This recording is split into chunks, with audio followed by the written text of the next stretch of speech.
Minkälainen sinä olet? Kurssi loppuu kello 20. Muut opiskelijat menevät kotiin, mutta Alex, Olga ja Pedro menevät kioskille. Alex ja Pedro ostavat jäätelöä. Jäätelö maksaa 3 euroa.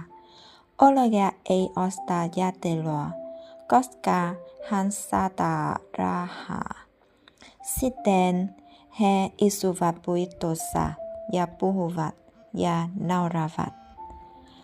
Pedro, minkälainen sinä olet? Minä olen brasilialainen, entä sinä?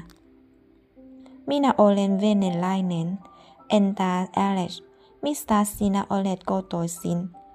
Minä olen kotoisin Johannesburgista, Etelä-Afrikasta. Äijä, mitä kieltä sinä puhut?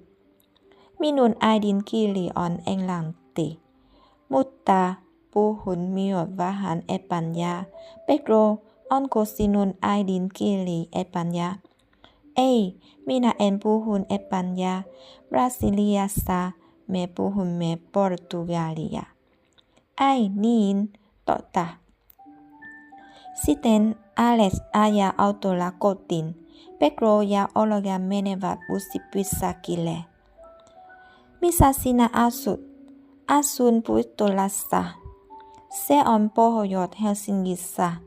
Menen kotiin bussilla 75. Minä en asu Helsingissä, vaan Espoossa. Menen kotiin ensin bussilla ja sitten metrolla. Hei, nyt minun bussi tulee. Moi moi. Nähdään huomenna. Nähdään, moikka.